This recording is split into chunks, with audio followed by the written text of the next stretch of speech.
YouTube flagged you. King of the hashtags, my friend.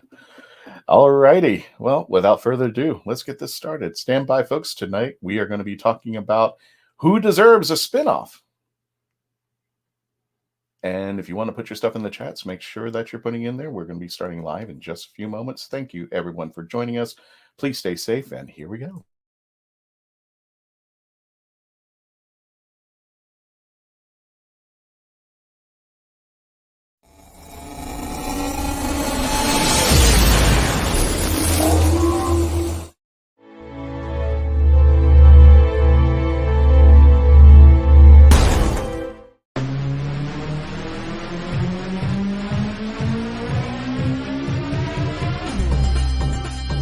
My name is Christian Basil.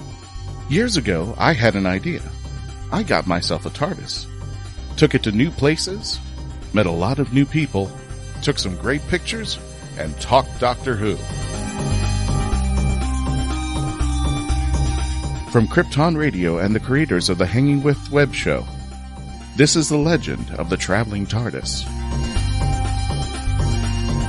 Join me on my latest adventures and become part of the legend.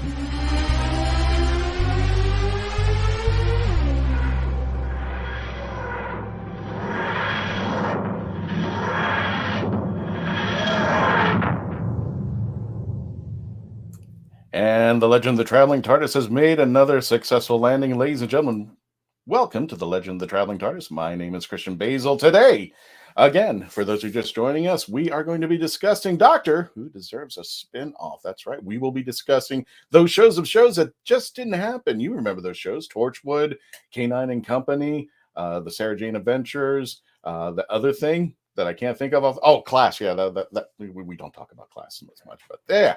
And the K9 spin-off in Canada. Now we're going to be talking about some ideas, and you get to be in our part of our chats to discuss Doctor Who Deserves a Spin-Off. And let me go ahead and bring in the others in just a moment up here. Let me get rid of that banner thing.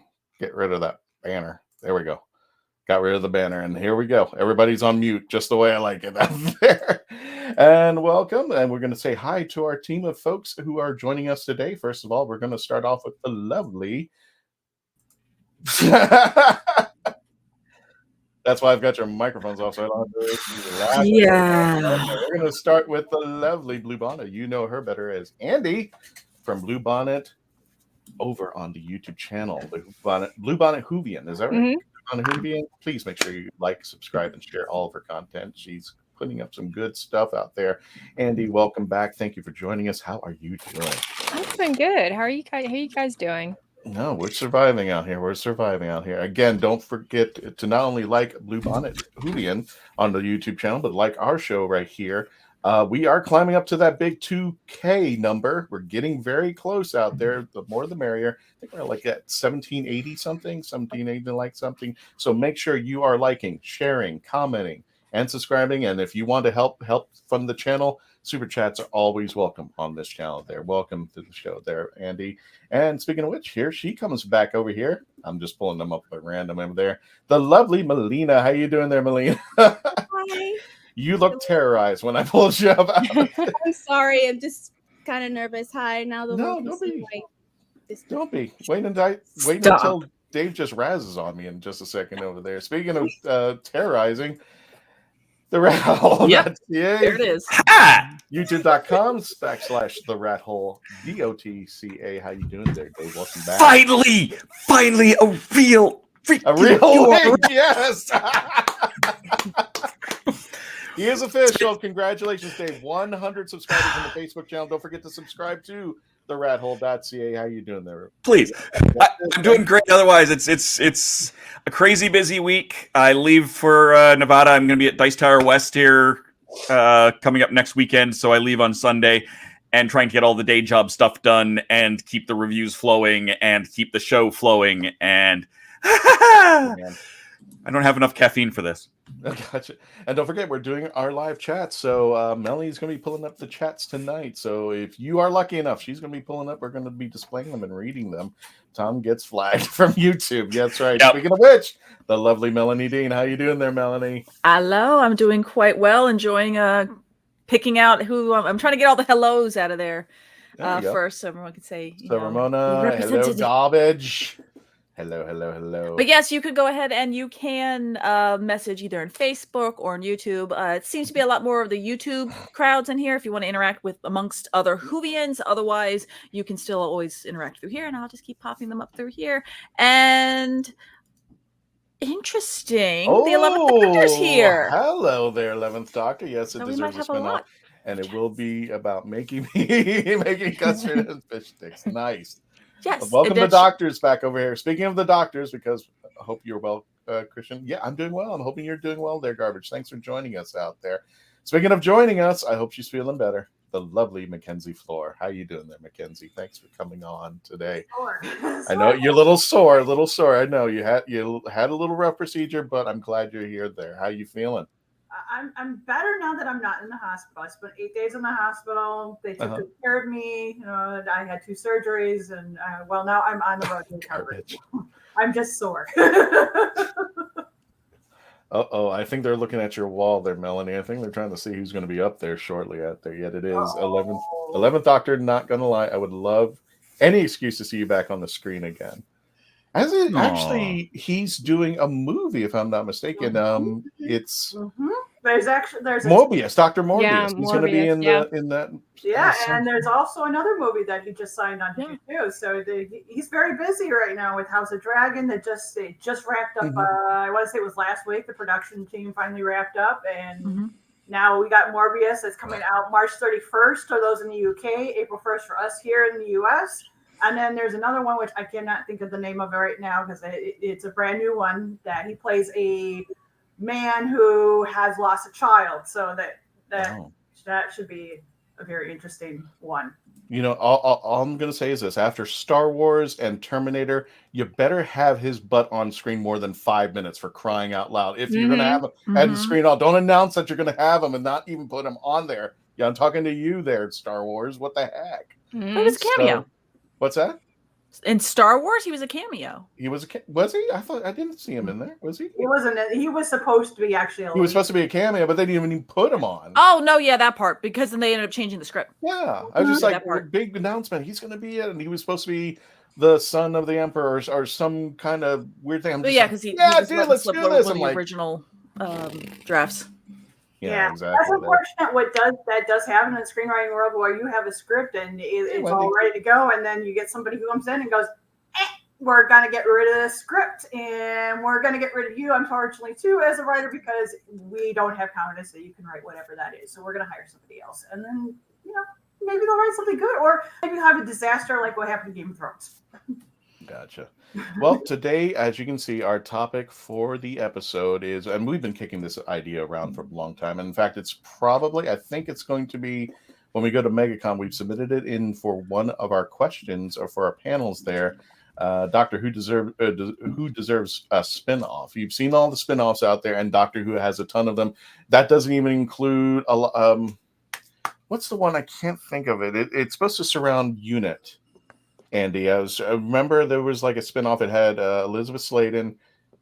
It was supposed to be UNIT, and I'm not even talking about the BBVs are like another universe by themselves. It's like Big Finish, all the like Probe and all those. I'm just like, but I'm trying to remember. I think it was like Fallout or something. If anybody knows the title of what I'm talking about, it was a spinoff, but it didn't really become a big spinoff.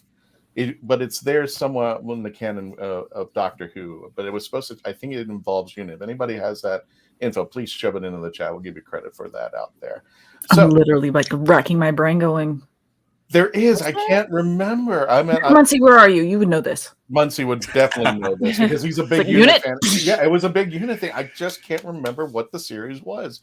But it wasn't like on TV or anything. I think it was on VHS tapes. I don't think it was not Class. Class. No, not Class. It had Liz Sladen and had some of the actors I could swear. I think it had Sophie Aldred in there. I'm trying to remember. I remember Probe. which I can't unsee Probe right now because if Hi, anybody 11th has seen- Doctor. Thank you for stopping by. Thank you, 11. Sorry Thank to you for cut you you off, come back. Christian. Yeah, But you had your eyes closed thinking. I'm like, ah. No worries there. So Cyberon was one of them. Yeah, that was from the BBB collection. And if anybody knows about BBB, we might have him on, but I think we're going to have Bill Briggs on, who actually started BBB. That was like a series of movies that used Doctor Who actors. That was kind of his way of like a visual Big Finish of continuing the series. In fact, there was one series called Probe, which I mentioned. I have the tape around here. It starred Liz Shaw as her character. I'm sorry, it starred Caroline John as Liz Shaw, and she's smoking a pipe of all things. I thought that was just weird. All of a sudden, you remember that, right? I remember hearing about it. If you look at the TARDIS wiki, it's listed there. Oh, okay. Yeah. So I'm surprised, but it's not necessarily. I don't know if it's canon, but I think it's just kind of a offshoot of what they were trying to do with her character later on as she aged. Gotcha. So yeah, I mean, I think he was trying to expand out the universe like Big Finish does. Yeah, he was. Wasn't that great? They had The Stranger, all those movies. Some of them I liked. Some of them I thought they were had pretty decent. Just a majority of them were just kind of okay. So just to give you an example of what we're going to be doing today, and Andy's got to be leaving very shortly, so I'm going to start with her. So Andy, the question to you is, just to give you an idea, who would you want to spin off? And then I have a follow-up question to why to the spin-off. Who would you give a spin-off series to, or what characters, or what story, and why? Romana, because I don't think there's been enough of her. I mean, I know that they've done some stuff with the Big Finish, obviously. And I can't remember that lady's name to the left there, but yeah, she was, I believe, was she in Big Finish or Julia Lindell? Yeah. Hey, Mr. Yeah, I just think we need one. It would be very cool to have a spin-off series with a female Time Lord. And I already have the person I'd want in the role, which is Hayley Atwell. I'd want her on the role. I think she would be great and awesome. And just going on different adventures, she's, even before she's president of Gallifrey, it doesn't even have to be after, it could be before, because we haven't seen all her regenerations.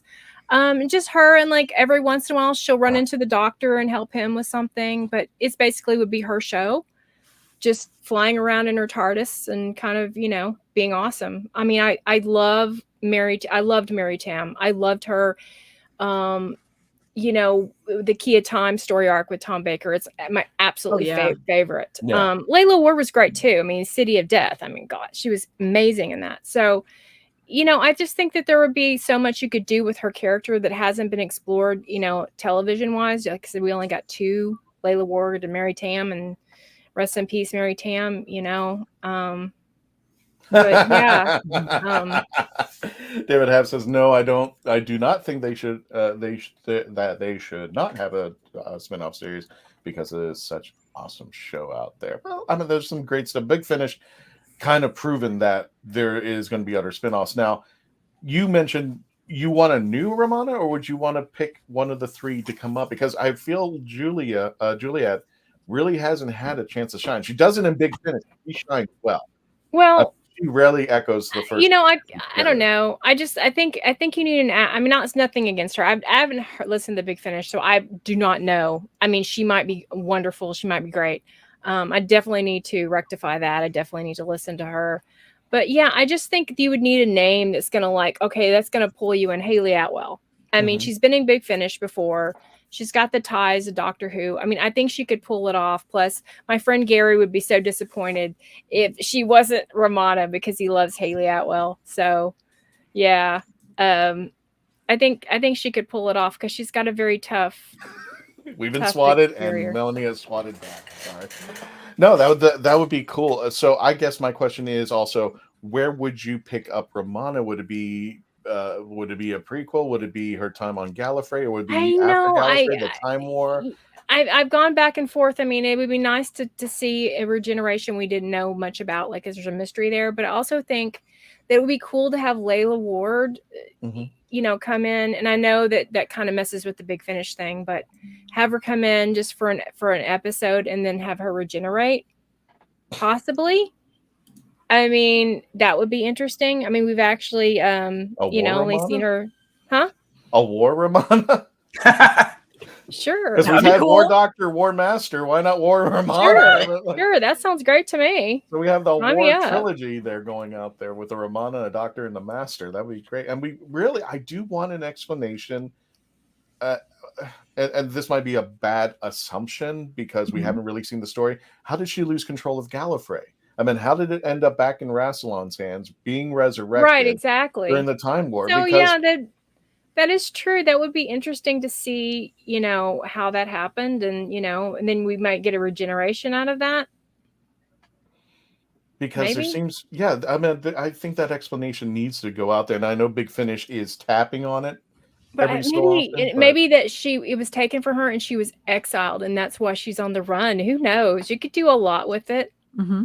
There could have been a faction that said, okay, well, she's losing Gallifrey, so there may be this private faction that went out and resurrected Rassilon, and Rassilon knocks her out, like the Doctor did at the end of Hellbent. Takes Rassilon out there and just says, "You're not part of this planet anymore," so she could be out there. Yeah, exactly. Or did she die? I mean, she is such an integral character. Just to leave her out in the darkness somewhere, that just sucks to me. Right. You want to see her kick butt. Be Romana. What was that first one again? The previous one, Mr. Hyde. Julia Lindau's a great actress. She has a great screen presence, and I'd love to see her in a TV adaptation. Yeah, Wendyology. I totally agree out there. Leela and Gallifrey, too. I mean, there's a whole bunch of stories that are going on in the Big Finish cycle. I think they're talking about the Great War or something like that. War Romana sounds interesting. She kick ass and take names later. Yes, exactly.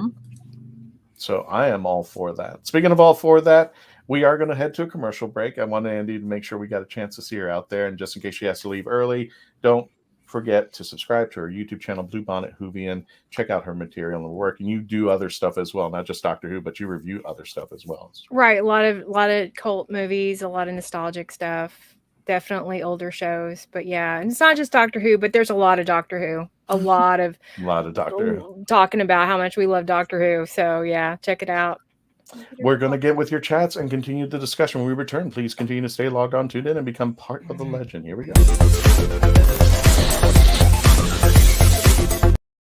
Oh, brilliant! It's hard to believe that in the 56-year history of the greatest sci-fi television show in the English language, there has never been a fan guide to Doctor Who.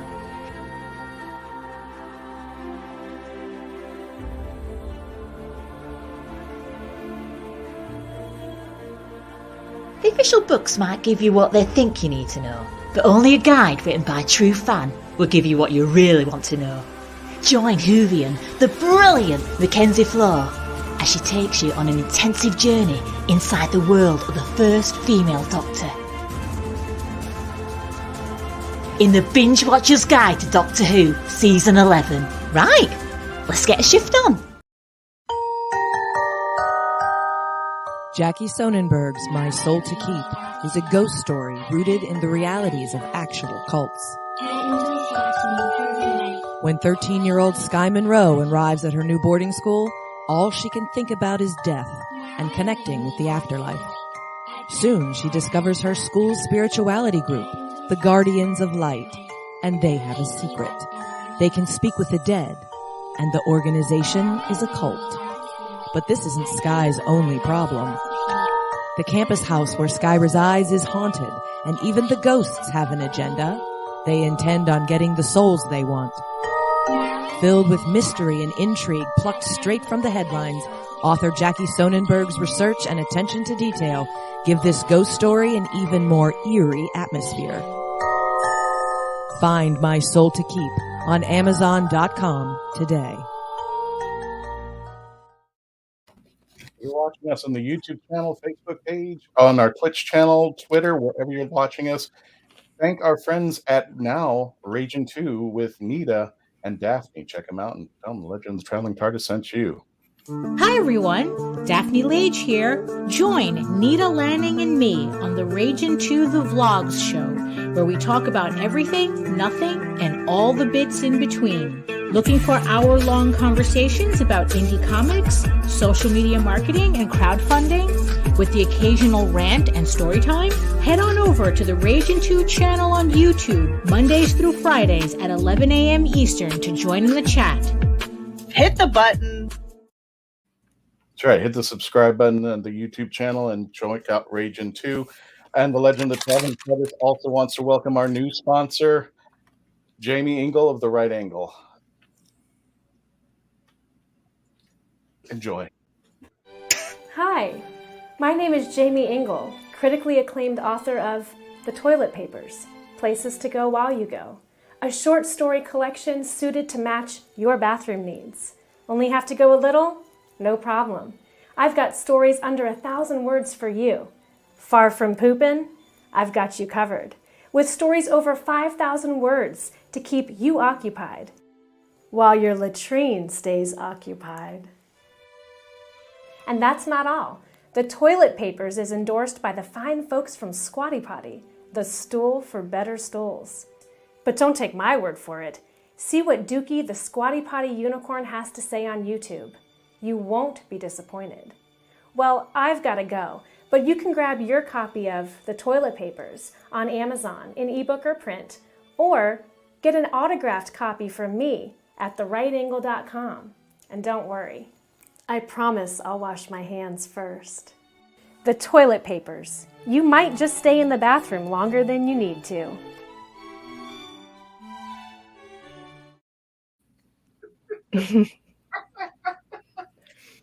It's your own roll of toilet.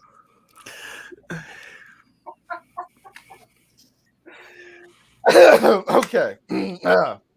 It's her own roll of the toilet papers from Jay. Never mind. Alrighty, that's why. Oh, hi there, Melanie. This is fine. This is really fine.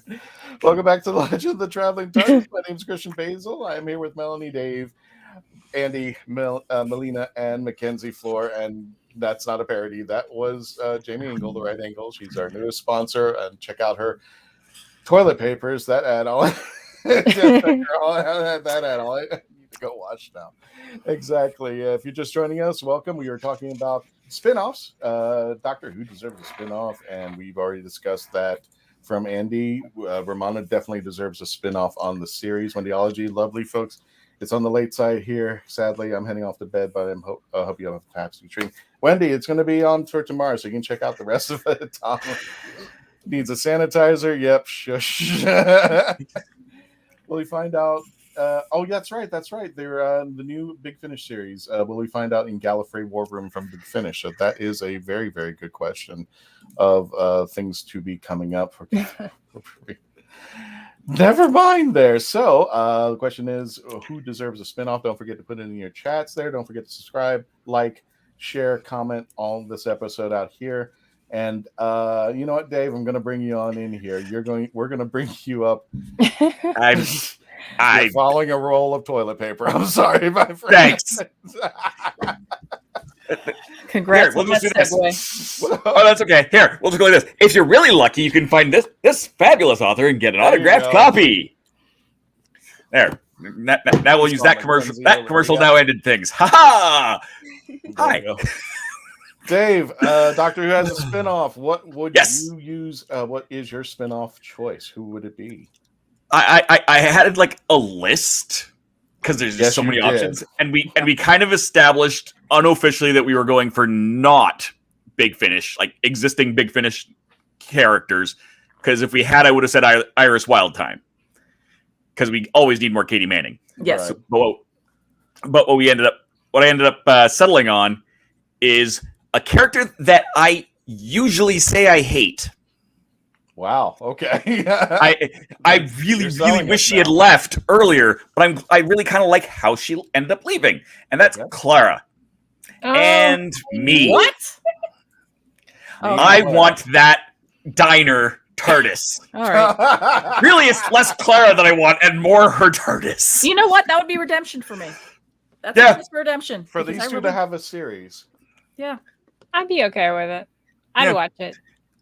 I'd watch it too because it's not her and 12 because she was always like at the end of it was getting mean to 12, but I get the feeling that a shielder would keep her in her place. I think those two, absolutely. and you can tell like at the very end they were kind of starting something, you know, the Dave's right. That something would, you know, they would fly off in their little TARDIS and go on adventures together for that last heartbeat that she has to live through. So I guess we could say a mini series for that. Yeah. Where would you take them? I mean, what stories would you see me and Clara going through? As long as we get at least one where it is just straight up a cheesy, almost Happy Days-esque diner scene. Like, I just want that as an entire episode, just because that would be hilarious. It? Because of the box? Really? Because of their TARDIS? Yes, quite literally because of their TARDIS. Yeah. It's if you've ever seen the Seven Sins anime, they trump along and they've got a big pig with a bar on his back, and he just plops down somewhere. Great, a diner just popped up. I really want the TARDIS to be the star of that show. But they could go anywhere, and it is a bit. It's even more out of place, I think, than a police box in a lot of places because it's got so much outside size. Right. You drop it in Earth, I mean, you're gonna, no matter where you go, you know, you can even go in the future, and it's gonna be like, oh, cool, a nostalgic diner. People are just gonna go into it. Yeah, they'll just exactly. Right in. Exactly. It's a very different. So look. you'd have It's a very different feel. You just have them stay on Earth, or do you think they should go other places? Oh, they should definitely go other places. It just, I'm just saying, it would fit in weirdly, very differently. Like a police box is relatively small, and can kind of, you know, hide it behind a box if you need to, you know, or a rock or something. This is a diner. This is a big building, which makes it much harder to land. You're not going to drop it in a broom closet on a spaceship. It's unique because it's a very specific. It's a American 1950s diner. So you've got an architectural style. There's a motif inside of what kind of food is serving. It serves. It's the exterior and the interior, the footprint. I mean, there's just it's very niche. It's almost like if you go up to New York, if you go to Long Island, like their diner styles, their diners are all like aluminum siding on the outside. They're shiny. This one was the Midwest, not Midwest, Arizona-y area, you know, that kind of thing. Yeah, Southwest. The Southwest. Sorry, yeah, brain's not working, and you're about to go to Nevada, so it's got that kind of all the slick white with the red pop kind of colors, and almost like a little Johnny Rockets kind of feel. That kind of thing. Yeah, very much so. So yeah, I think that'd be really cool. And you tack in the fact that because it is, you know, effectively a working diner, you can have a whole nother cast of companions that aren't the traditional. Yeah. You got, you know, you've got Strax, you know, sitting there doing short order cook stuff. Yes. Is like all of that ridiculousness that is possible there. You could have aliens literally working in the kitchen. Yeah. Like Spaceballs? Spaceballs diner, anybody? I was even thinking like the Star Wars, the episode 2 one with Dexter. Dexter? I can't remember his name, but the four-armed guy that Obi-Wan talks to. But yeah, you could have like little they can have their own picking up strays kind of thing. Yeah. Dude, this is exciting. Someone write this. I already see the first episode where there's some fugitive being chased by these aliens. Right, and they run to the diner. And there's me with the book going, okay, what will you be having? And he goes, I'm being shot, and goes, oh, so you don't want the side order of bacon either. I'm just like, yeah. Just like this is supposed to be the sane world. They're walking in, and you know, the insanity is taking place outside. They're walking in the sane, and this is like, oh, this is normal stuff going on in here. So yeah. Answering Mark's question. How am I doing? Slowly but surely, sir. Slowly but surely. All right, team, and people in the chats open up. We've got Dave who's saying that we should bring back Claire and me for some spin-off episodes. We've got Andy saying that we should bring the Romana series back. Melina, and Mackenzie, what do you think about those ideas for a spin-off? I love both of them. I'm a fan of Romana. I've always been a fan of Romana. Anytime to see more Romana, I'm all for that there.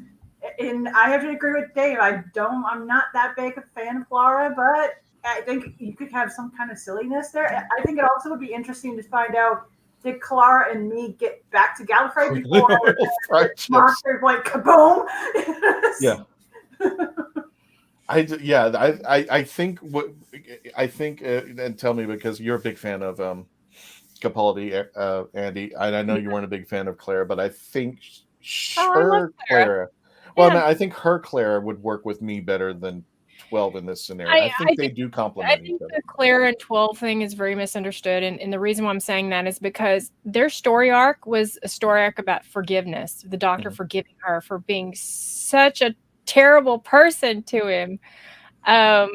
You know, at the end of where they had to go Danny Pink. Can't remember the episode right offhand, but yeah, I think that theirs is a forgiveness storyline, and I think it goes into the Heaven Sent and the Hellbent, and he's going to do anything to rescue her, which I actually love. I adore it. I'm sorry, I know people don't get it, but I did like Hellbent because he would do anything to save her. So I'm not against Clara and 12. I think they were just different than 11 and Clara. I think that I love the realization. I mentioned this in a previous episode. I just love the way Stephen Moffat wrote the idea that he's, 4.5 billion years. And when Clara turns to the general and the Sisterhood of Khan, I can't think of her name, but she goes, how long has he been in that dial? And when she gets the big reveal, 4.5 billion years, her eyes light up.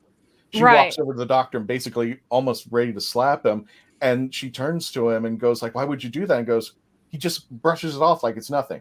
Wouldn't you have done the same thing for me or something like that? It's just like, there's nothing there. What were you saying? Right. I'm sorry. Oh no, he simply said I have a duty of care. Yeah. Something that he's been saying since the beginning of series 9. That he has a duty of care, and I love Hellbent. I don't know why there's so much hate. I thought it was great. Yeah, I do too. A lot of people want. And granted, I think Face the Raven. I understand that people wanted that to be it, but if you had that, I mean, you wouldn't have. It just ended there. To me, Heaven Sent, it works because. It's like he thinks she's dead, and it's like him dealing it, just him trying to get out of that, just to save her. Like that's his only goal, and I just love all that. To me, that is the perfect story arc, Heaven Sent and Hellbent, and I would argue that to my dying day. I think it's a beautiful. Me too. And it's about grief. I'm sorry to interrupt. No, go ahead. You're fine. Go ahead. It's about dealing with grief.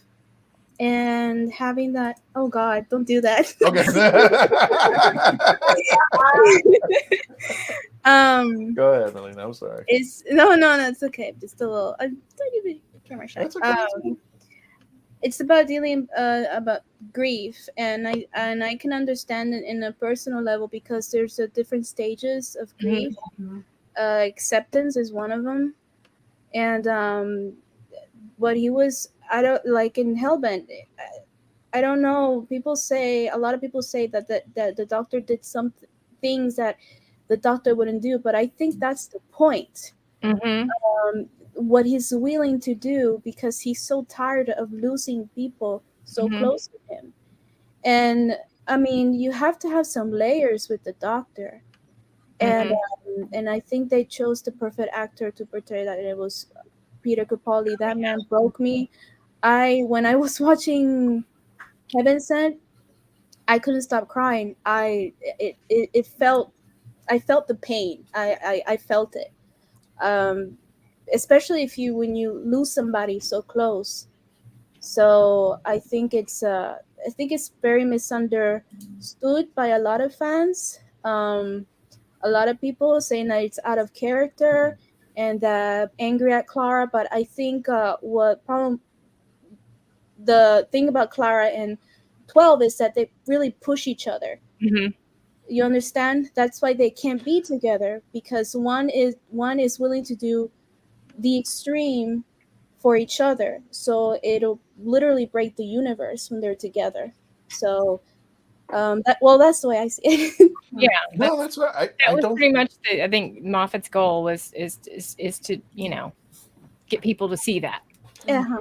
I think on a just on a personal level, and this is nothing against Jenna Coleman. I just feel like, for me, her story ran out at Last Christmas, and I think they were that to me. That's where I think feel. they were kind of pushing it just a little bit. But yeah, seeing Capaldi in his own episode by himself is better than some entourage of actors. I'm like that's Peter Capaldi, and not only that, but yeah. Moffat brought on some great moments with Hellbent. I mean, when he's standing up in front of Rassilon and he's standing there about to be executed, and he's just, he's calling pretty much Rassilon's bluff, and nobody shoots him, and he's just eating soup in front of him. Like he's just like he doesn't care. He's just like, I think that he gave him some wonderful moments that really brought on the 12th Doctor. And I wish we kind of seen, when he first started, because he was kind of the grumpy old man. I think people were not getting attached to it. But I think if we saw stories and characterizations as we did with, later in the series, I think my argument is I think we would still be talking about Peter's 5th and 6th episode series today. But that's just me now. Right. I can talk about him all day. No, that's fine. Speaking of which, we're going to go to commercial break, and Melina is going to be talking about that. Blue, if you need to, Andy, if you need to leave, I totally. We thank you for coming on. Don't forget. I can stay another 15 minutes. You can stay another 15 minutes. Okay. Sure. We're going to get to Melina and her choice when we return. Please continue to stay logged on, tune in, and become part of the legend. Where's that button? Oh my God! I did it. Oh, God. Shut it. We are a touring acoustic duo crashing kitchens around the country. We go from house to house every Friday night, and we create music, we create food, a good time, we stream it live, and we do it for free. So now we're just really kind of like trying to develop it and build a community group that people believe in, then they'll help us. So we played from our rehearsal room, we played from the bathroom, thankfully that didn't catch on. I probably played guitar in my room, not for anyone, in front of anyone, nobody heard, for probably about 10 years. And then one Friday night we played from the kitchen. It's the main place people want to be. It's where the food is, it's where the drink is, it's where the best lighting is. You can go to any party and I guarantee you the kitchen is going to be popping. Our ultimate goal, I think, would be to crash kitchens every Friday all around the world.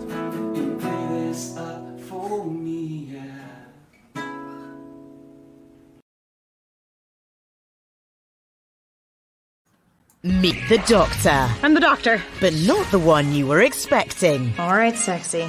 It's time to go home. Doctor Who Velocity. Streaming now. And ladies and gentlemen, welcome back to Legend of the Traveling TARDIS. My name is Christian Basil. Today's topic, who should deserve to have a spinoff out here? We've already discussed having Romana. We talked about me and Clara. And now, Melina, it's your turn. Who deserves a spinoff in the Doctor Who universe? I said Jenny, the Doctor's daughter. Okay. First off, I love Georgia Tennant. I think she's one of the most beautiful. I understand why David Tennant fell super hard. I think I like the idea of the spin-off, even though she has a Big Finish, right? She was in Big Finish. She has a Big Finish series, yeah, and it takes place right after her quote-unquote a regeneration. Right. I think it would be good to discover who she is. What I remember in the episode is one of the things she kept telling to the Doctor is that she's her own person. She has her own mind, her own opinions, and I think it would be very interesting to continue with the adventures of figure out like who she is. She has a goal. She said that saving people, the same kind of goal that the Doctor has, but Jenny being Jenny, not the Doctor. So I think it would be very cool to see Jenny in that light and have her own character separated from the Doctor. And not have what was it that who was it that said RT? Was it RTD said that? Oh yeah, or no? Was it RTD had said like she flew off and hit a moon or something like that? Or was that? Or was that? It was one of them that said that. And like, and Georgia was legit pissed about that. She's like, what the heck? Yeah. And another thing, at least a glimmer of hope. You have to say that. What? And what era would what writer would be good? I don't know between Russell or Steven. I don't know. I think either one would be good. But just to suppose, if she has her own spin-off series. She has one in the Big Finish series. I mean, it's supposed to continue after what happened after the Doctor's daughter, but I would say probably get Big Finish people, because I did hear a segment of there's so much Big Finish out there, and I'm sure we're eventually going to hit Jenny eventually out there. But it's from what I heard, I don't remember it too well. I got to listen to it again, but I just remember they made her a little bit more of a fun character, because where it was kind of more serious in the Doctor's daughter, especially up until the end when she's killed, and they made it more of a drama. Now they kind of made it more fun and fluffy, yeah, just like her character in the series. So they made the stories a lot more, yeah. There's 4 stories of the Doctor's daughter. Stolen Goods, I have it up in front of me. Stolen Goods was by Matt Fitton. Prisoner of the Ood was John Dorney. Neon Rain was Christian Brassington, and Zero Space was by Adrian Poynton. So that's a lot of people who have written many, many Big Finish stories that are just absolutely brilliant. And quite frankly, I would love to see them do stuff ported over to live. They've got the talent. Awesome. Anybody else want to talk about bringing Jenny back? I'd love it. I would watch it. I was ready for another episode that's in the same season that she was in with David Tennant. I was like, they should have brought her back. Maybe later on. That would have been interesting. I think that there wasn't enough of her, and I like the idea that she's actually more fun in Big Finish. That to me is more interesting to me, than just being a serious character. Right. I think and depending on how. And meet her real father, right? What's that? Meet her real father, the fifth. In a different regeneration, just either like a future or previous father. That would be interesting. Yeah. Or at least have him guest, or even have her one of her son Ty have him guest. I mean, he's got acting chops too. Throw him in there. It'd be just whether or not you make it the Doctor's grandson, whatever.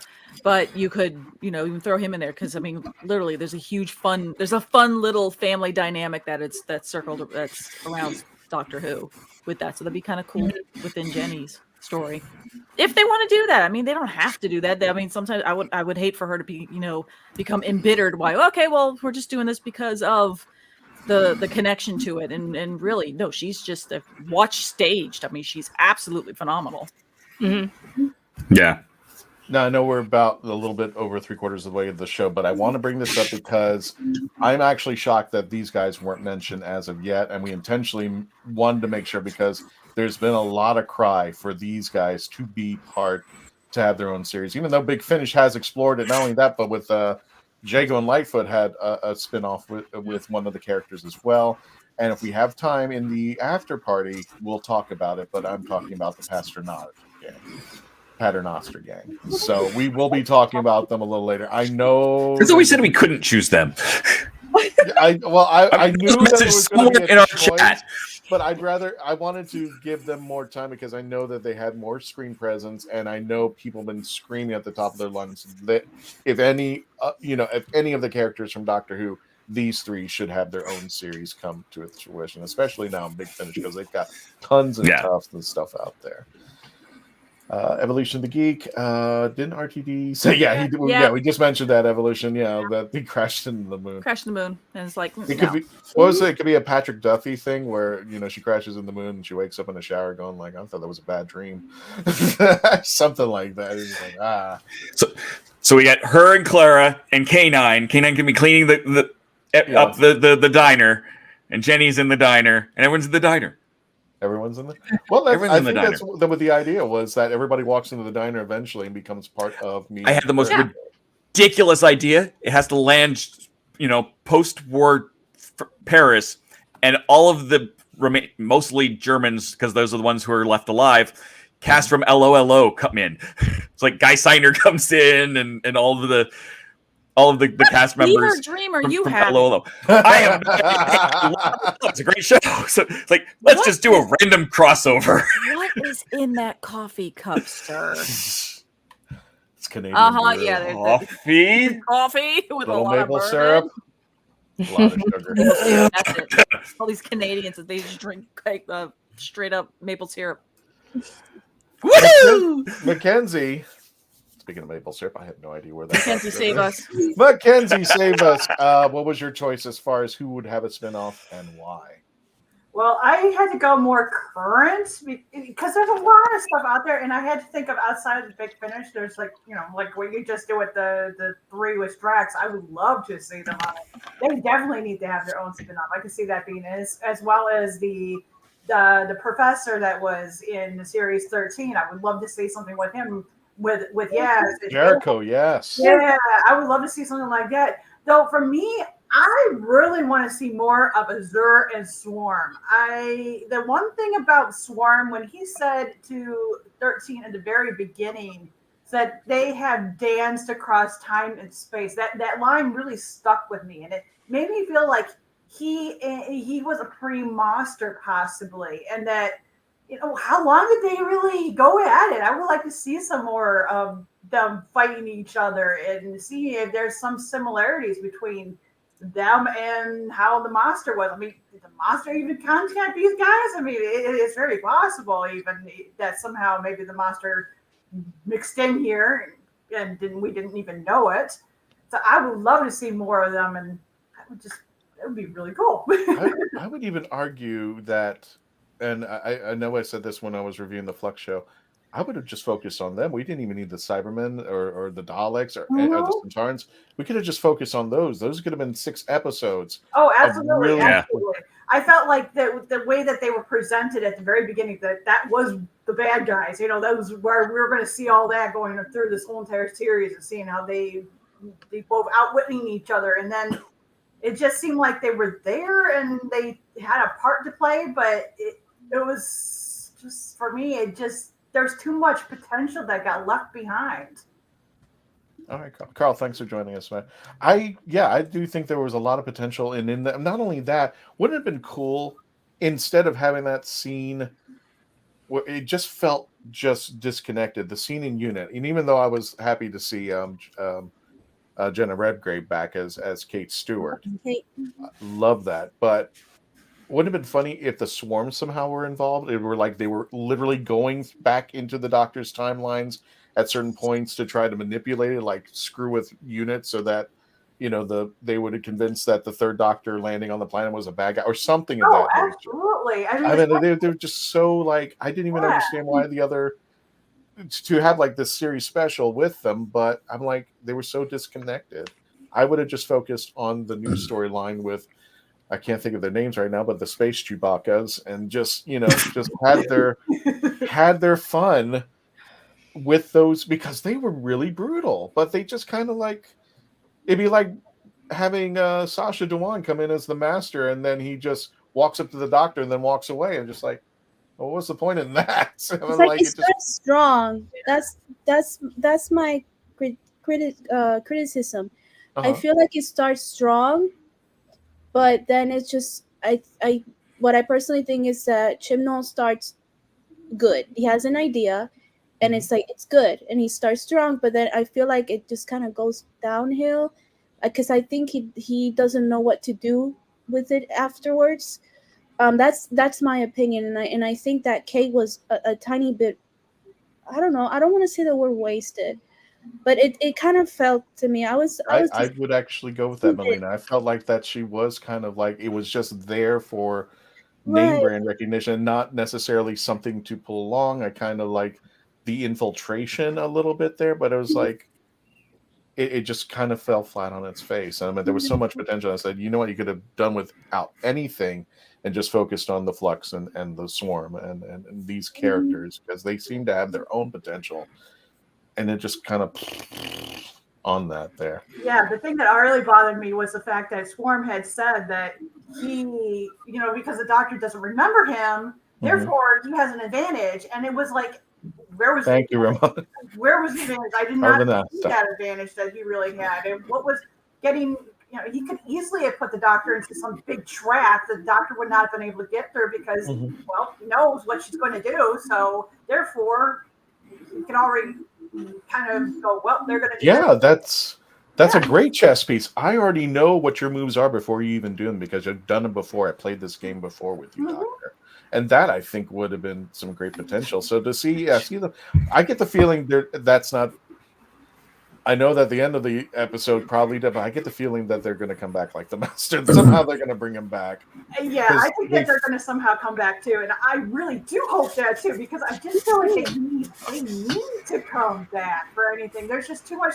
Why, like the thing? Why behind it? It's like, why did she have to go into? Why did she change it to a human and go into hiding like how Ruth did? And why did that happen? And he didn't do that. And then they were locked up. And it's like, how long were they locked up? And how did she escape and not him? And there's just like too much that I want to know. I think really also maybe we need to have a Joe Martin spinoff while we're at it too to answer that question. But, Yeah, I thought about that too.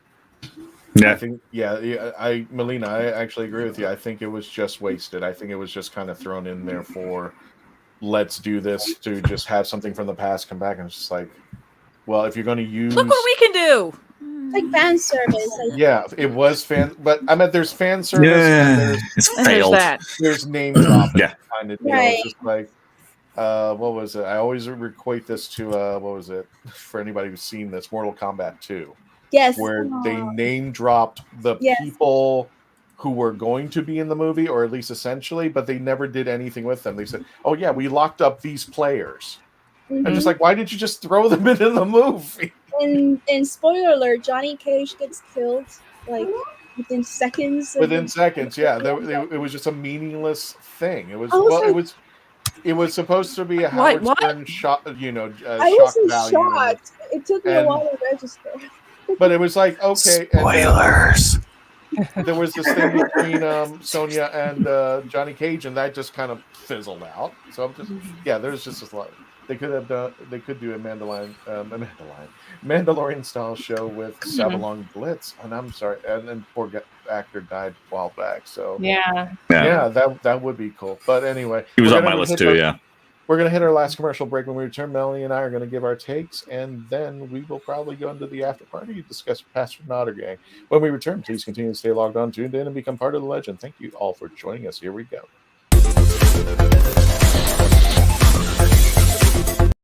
This is Cosplay Michael with the Hanging Us Love Show. I want to tell you about my friends at Embellis Effects in Orlando, Florida. They've got makeup, costumes, and props for all of your costume needs. And the team at Embellis Effects is helpful and friendly. Embellis Effects is one of my favorite places, and I know it will be yours too.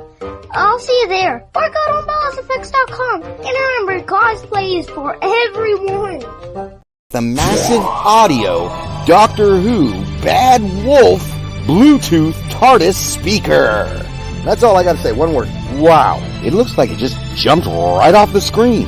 Here it is in all its Bad Wolf glory. Right here is the on-off switch and the up and down volume. Right here's the speaker. The TARDIS stands about 6 inches from the bottom of the TARDIS all the way up to the top where the light is. Look at the detail. Wow.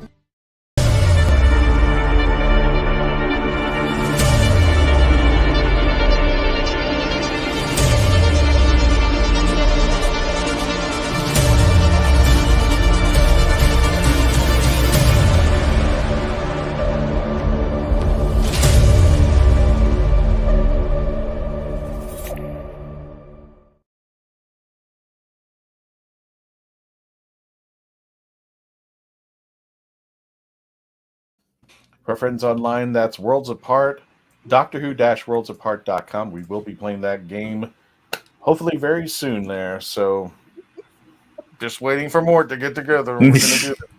So, but Mort has been telling us that we're going to be playing the game, so it should be coming out shortly. Melanie, you're up, and what was your pick? I don't remember. I'm kidding. So I like Dave. Yours was a little more eclectic, I would think. But Well, how like you everyone else, describe I had a list, and then when you make your list, you kind of worry about if you're picking somebody that somebody else has, and luckily nobody had picked the two on my list. So the runner-up was Lady Christina de Souza, because I think her having the bus and running around and all that kind of fun would be kind of fun. We saw her in the 10th Doctor, but she's also met 11. But the one that I would want a spinoff is Donna Noble. I want her in not the Dr. Donna, which I know somebody in here had written in Dr. Donna, and that's what she would, that would, to me, that would be like alternate timeline kind of thing. Here we go. I think that would be fun and all that kind of fun stuff. But I want Donna Noble in the state that she's in without her memories, being Donna Noble. Now that she's married and she has money, which means she's going to have even more sass to me, because she's just going to, she now can back up everything else that she has monetarily, because she's not going to have any kind of, I don't know. I think she'd be a little bit more carefree, but I think you're going to see a lot more of her helping and all that kind of fun stuff. But I would love to see her in that style of almost very physical, very vaudevillian kind of slapstick of her doing her thing, and Wilfred or maybe her husband, whoever they decide to cast, has to be like that foil of keeping her in the dark about certain things. And I think that would be, I mean, we've seen that trope like in vaudeville, we've seen that in cartoons, we've seen that like, almost like in a Mr. Magoo kind of style, where you have somebody blind and off doing this, and you have the person having her as the lead character, but then you have Wilf, maybe whoever, again, you could make that character the husband that he knows, to help protect his wife. He needs to do this. It's like this big family hush hush secret. And she's still doing her thing. She still wants to help people. She's very smart. The Earth keeps getting invaded by aliens and all this other kind of crap, but they got to keep her in the dark the whole time. So I think it would be just the suspense would be awesome, right? Yeah. Double up that. Bring in Ace. So you got the two of them who both know what's going on and are trying to keep the other one in the dark, because they both have the same kind of a out there personality, money, and desire to help. Yep, it's perfect. But I could see that. I could see that would Donna would become, she's financially stable. Let her work for a charitable Earth, and that you have Ace kind of being the protector to kind of help. In that she can't know what this is. She has to, and I mean, I think that would be such a fun. The writing team on there has to be like, they have to have fun with that kind of concept of, okay, we're going to have all this little spaghetti kind of Jeremy Bearimy things that you cannot make sure that she cannot touch. So make sure every little loophole is sealed perfectly. And I just think that would be so much fun, and that you could write away with so much of it as a comedy. Because it'd be very much like when Donna came back and it was her and the 10th Doctor not seeing each other. It's basically that, except Donna got to be in the dark. Give me this. This is what I want. Okay. Make it so. As she smacks down the table on there. I know. So ideas on Donna Prime, I guess for a better term out there. Memory lapse Donna. Memory lapse Donna has to stay memory lapse.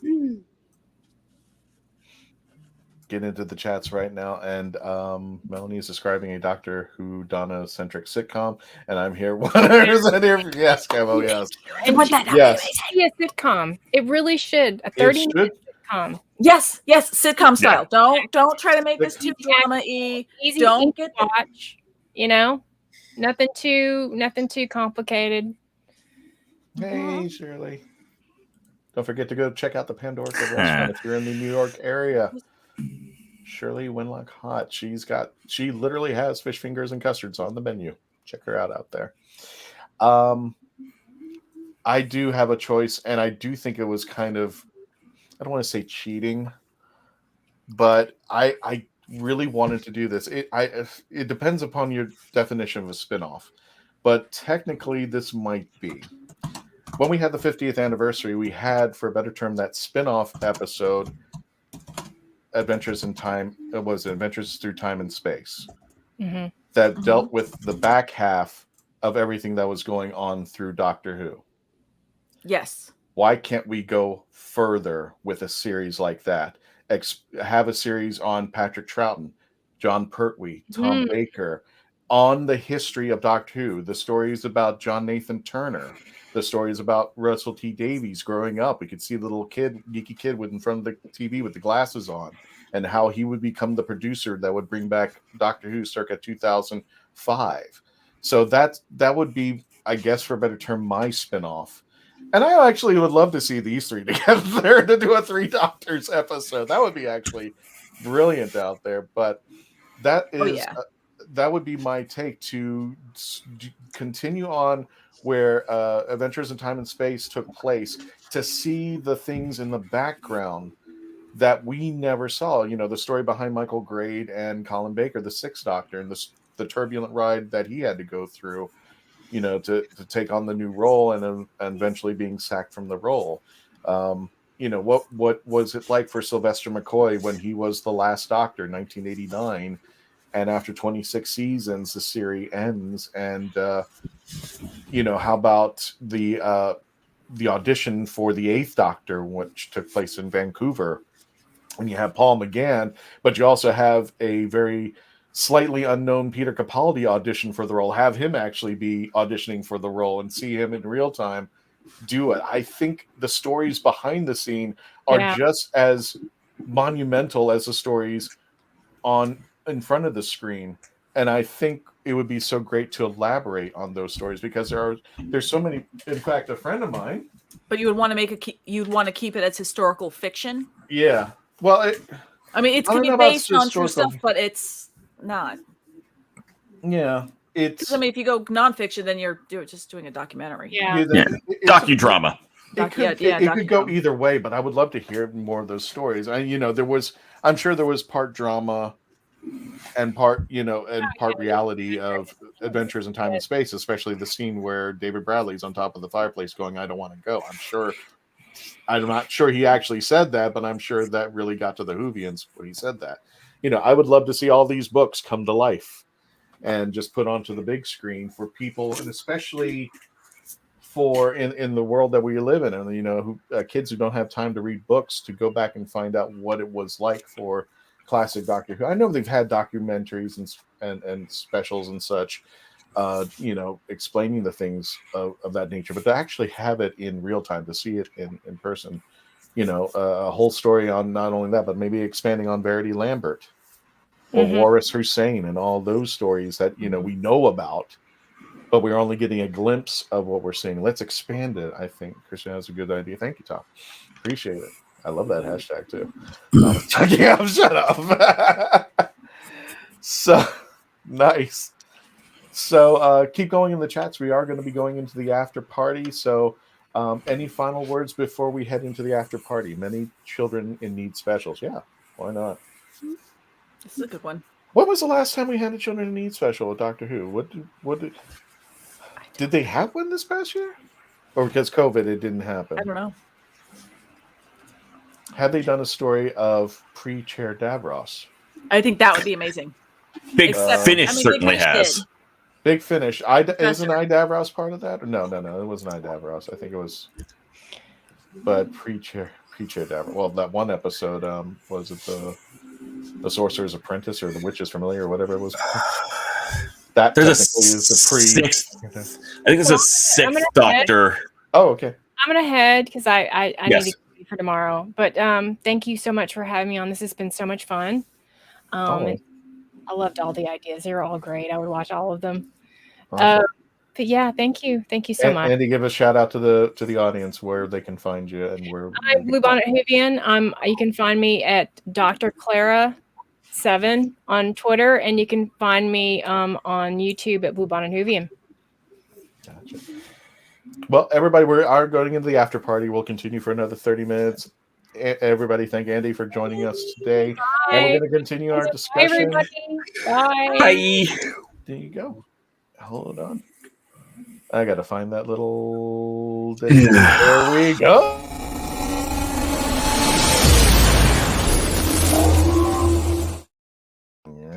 There we we are.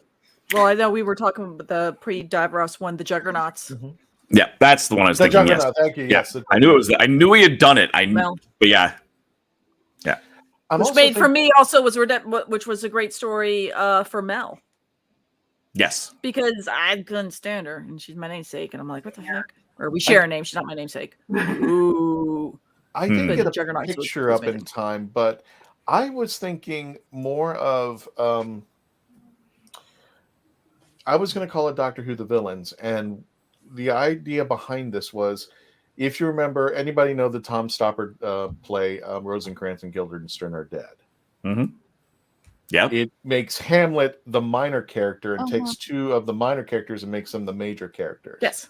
And they're intertwining with Hamlet, and they have their own scenes, but it's taking place in real time, where in Shakespeare's Hamlet play. So they go back and do their scenes with Hamlet, and then they come back and expand on it. And these two guys are complete nut jobs. That's the whole thing. It's just like they're minor characters in their own world, but Tom Stoppard gives them a fleshing out.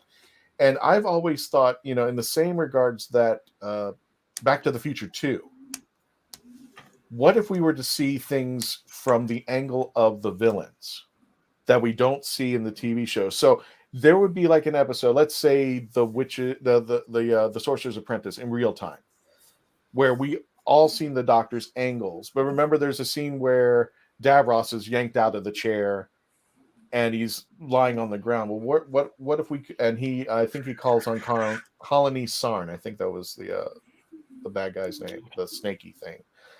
And snaky, there comes the tail. Speaking of right on snaky cue. Thank you, my dear. So to see it from the perspective of the bad guy, so it would be like when the Doctor is off screen for a moment. It would be in real time. You know what? A better example is Genesis of the Daleks, where we would see more time with Davros and the Daleks. And little cat. This is Rosie. She's my feral baby. You know what? Let's do this. No, Rosie, just a little better. There you go. Hello, Rosie. Cat. Yeah.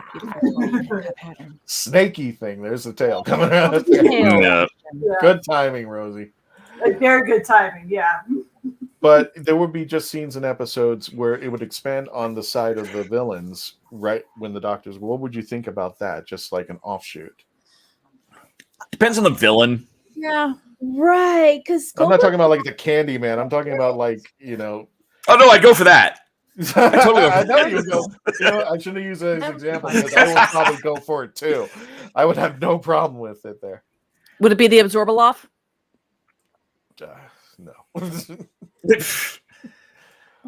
It would the greatest show in the galaxy. But the whole, actually, the whole circus. Love and Monsters is interesting that you mentioned that. It would be a take from where we're getting more story outside of the Doctor's realm and into like something that gets affected by the Doctor, and that would be the villain side of things. Kevo's got it. Doctor Who's villains. Kevo, wait. Go. I at the very beginning when I was trying to find that the unit thing.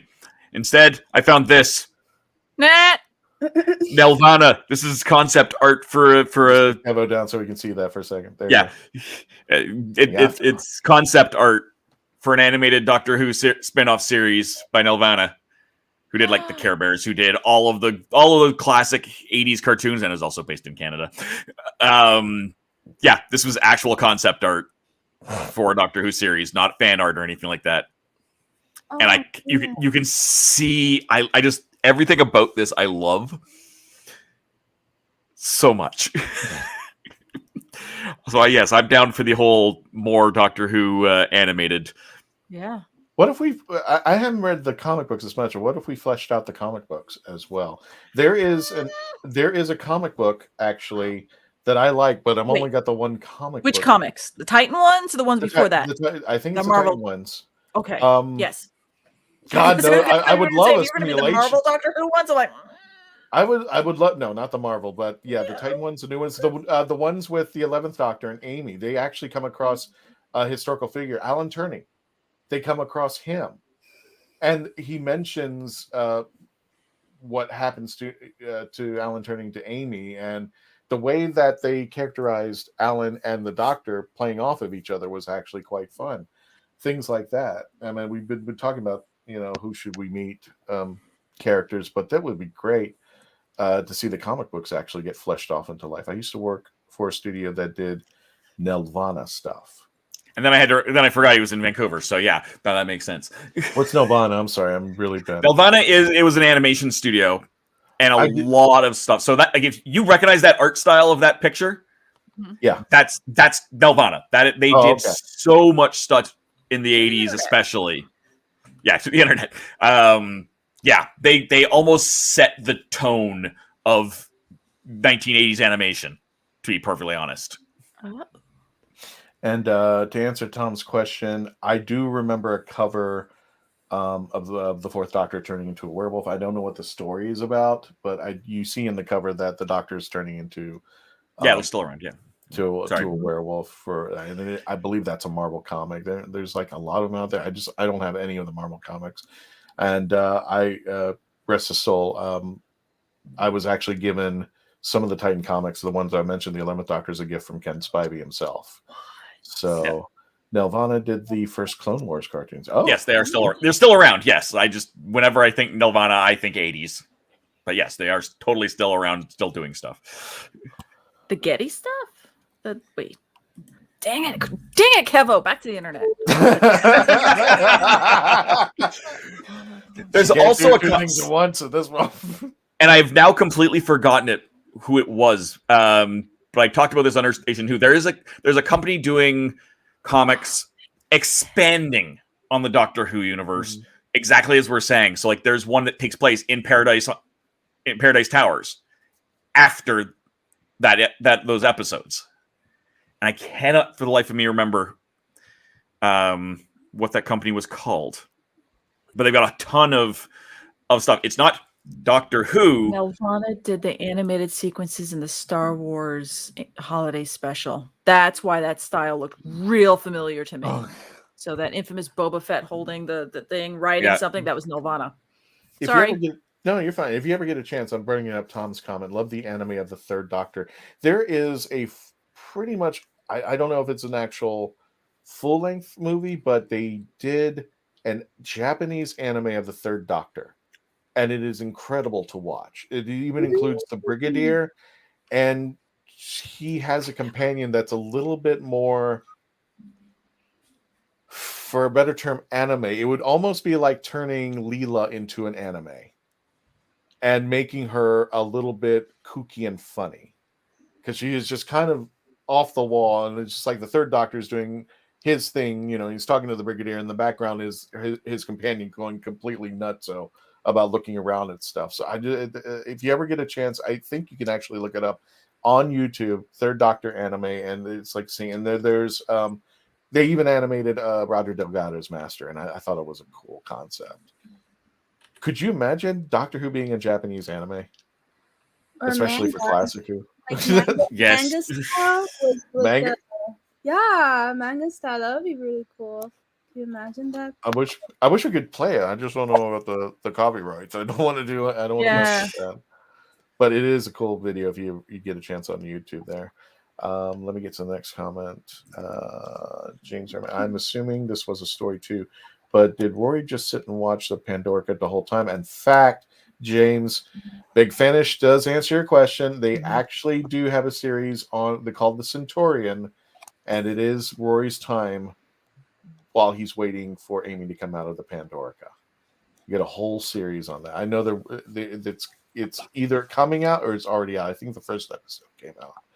Oh, okay. So Mark was kind enough to find the... Mark posted the link, but it is in Facebook. And so the people who happen to be on Facebook, you can go ahead and click the link. If you're on YouTube, just kind of give me a second and I'll bring it over there. That way you don't have to attempt writing it into the company. You don't have to attempt doing it yourself. Yeah. Dave, did you want me to bring up that one? Yeah, I found it. Go ahead and bring that up. Got it. Here it comes. It's Cutaway Comics is what it is. So they got Paradise Towers there. They've got all sorts of Doctor. I don't know if that one's a Doctor Who. Oh wait, yeah, it was. Oh, let me try this. Yeah. Wow. Oh, this is new. Wait, hang on a second. There we go. So yeah, it's got. Oh, look at that. Yeah, it's got all these. Wait a minute, was that Brian Blessed? Probably. Yeah, certainly looks like him. Yeah. Oh my god, this one. But you got all sorts of stuff in here, and all these background characters and extra stuff. Oh my, that's not it.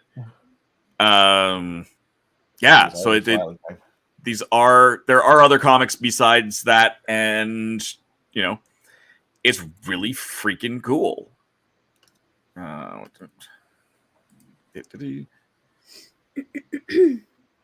So yeah, very cool.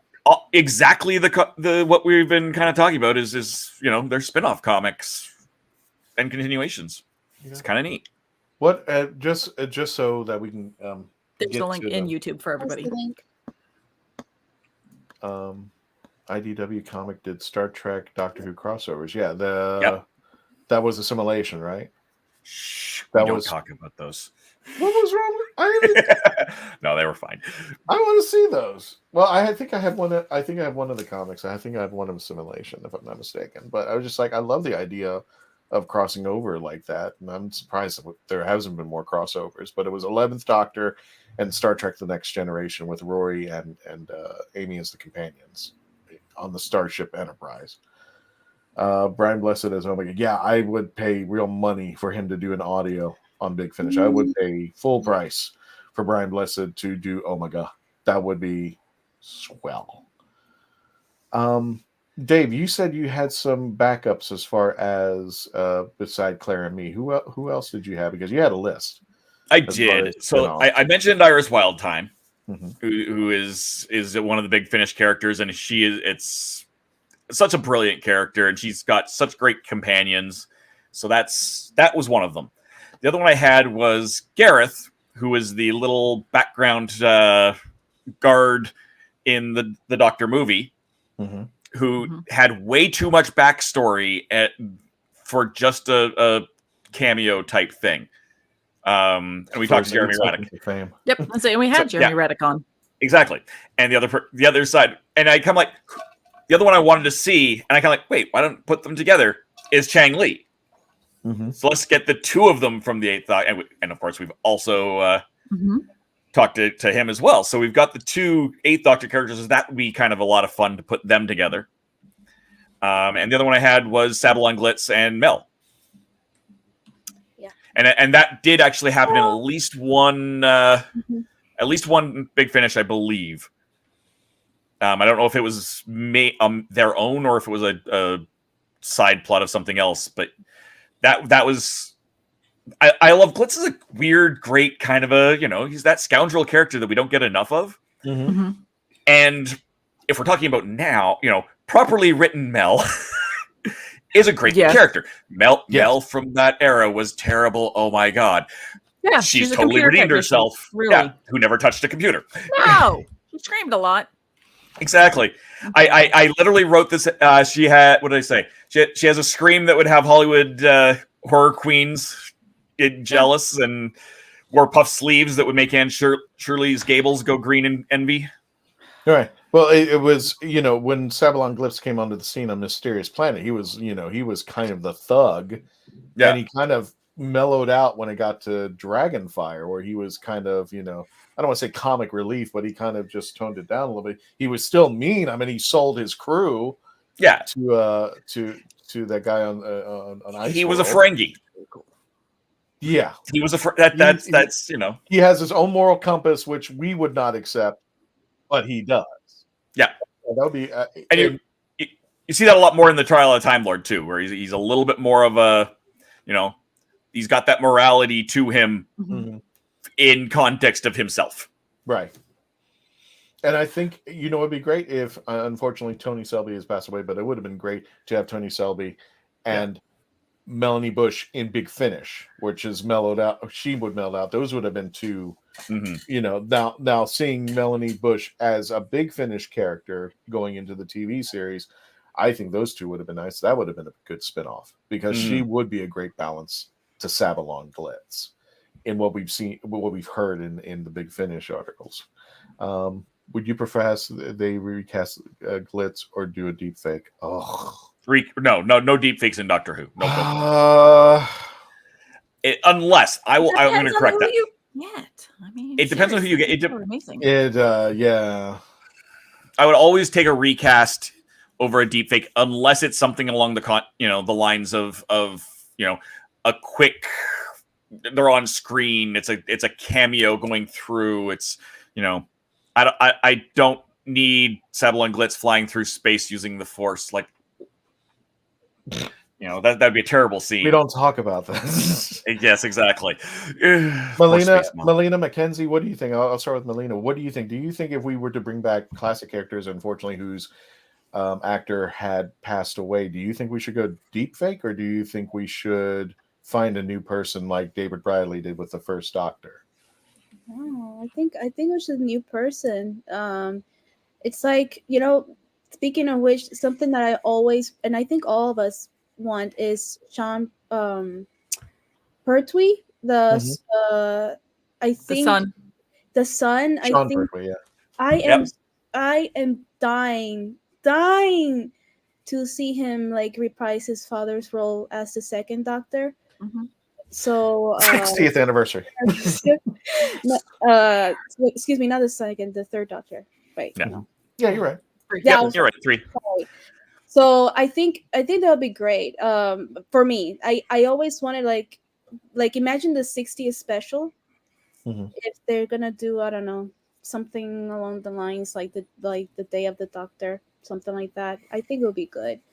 So the deep fake, I'm not a big fan about it. I think it doesn't. It's I'd rather have an actor to kind of reprise that role. So I don't know, because it feels like, how do I say? It feels like it feels more real. Like it feels like, oh wow, this actor is bringing this character back to life. Right. And it feels more real, seeing that person reprise doing that role, and you kind of forget that it's not really him, or right in this case. But I don't know. I think I'd rather have an actor, personally. How many times have I said that? How many times have I screamed from the rooftop, Sean Pertwee, Sean Pertwee, Sean Pertwee, you three? We all have. I love you. Ever since we saw that picture of him cosplaying his dad, we were like, what the hell? Stop teasing us unless you're going to, don't tease us an entree unless you're going to feed us. Come on, whatever. Plus, I have a personal story with Sean Pertwee where he saved me from a horrible photograph that I was going to have, and I kind of made one of the actors from Gotham mad because yeah, he thought that I was the Riddler. I was dressed as the Fifth Doctor, and Sean Pertwee actually was there, and he kind of was like, "This is Doctor Who. This is the Riddler." But the actor that was in Gotham who played who was Ben. I can't think of his last name right now. He actually thought I was the Riddler, and you can even see in the photo op that I took that he's looking like. It's been such a frustration because when I go to like convention, a couple times that I've actually unearthed my 7th Doctor's vest on the conventions. Oh, you're the Joker. I'm like, no. It's because of the question mark sweater. Oh yeah. Yeah, exactly. That was what. And in this particular, it was kind of bad timing. This case with the particular one that I was at. This was a Wizard World Chicago a couple of, I say maybe 2016. I want to say it was. And there was actually an actor who was dressed there as the Penguin. And I mean, looked just like him, talked like him, walked like him, and unfortunately, he was kind of harassing Ben the entire thing. I mean, there was one point he interrupted his panel just to cause chaos. So I kind of understand where Ben was coming from. Like he thought it was the Riddler, but I mean, I wasn't there to cause chaos. I mean, if I really wanted to cause chaos, all I had to do is take out a magic wand, I think and say it's a sonic screwdriver. I think I think Michael Dan is too tall for. But David does. But David would pull it off. Yeah. I think. But David's also been in Doctor Who. But then again, when's that ever stopped Doctor Who having somebody recast as another character? So. Oh yeah. But yeah, Michael might be too tall, but both of them are actors. But I think David isn't David doing something for Big Finish? I have no idea. One of I them. know that I know Michael is doing his dad's voice, but I mean, like, if they were to go to TV, well, they got the guy. What was it? Let me show that. What was that picture? I mean, would you cast him? I know he was just a very small cameo in Adventures in Time and Space, but would you cast him as the second Doctor? Because I think he did all right. For the very short time, I mean, he got the mannerisms and down and everything, so I think he would do it. I think one thing that really does what helped with. I'm sorry. Yeah. The thing that helped, I think, and I remember going to Comic-Con and seeing Moffat actually say this, which I thought was amazing, was that when somebody had asked him, did you always think about bringing back the first Doctor and having what the name David Bradley. Thank you, David Bradley, playing that. I mean, when did you think that? And he goes, okay, so funny enough, this is Moffat. He's saying, I didn't have that idea until going to a convention, and someone had said, wouldn't it be fun if you could actually have David Bradley just be the first Doctor, since you basically said that he's William Hartnell. And he even jokes, if you can find it on YouTube, he goes, you can see me just sitting there, and all of a sudden you see the light in my eyes just go off of, holy crap, that's a brilliant idea. Because now you've made the audience already make that connection, and you don't have to worry about them going, oh, well, he can't be the first Doctor. Well, we've already proved that he's played the actor, so why not make him so like for certain fans, I think that will help them ease into that believability that some of them really need. Some can suspend believability quickly. Mostly me. And it helps that he's brilliant at it.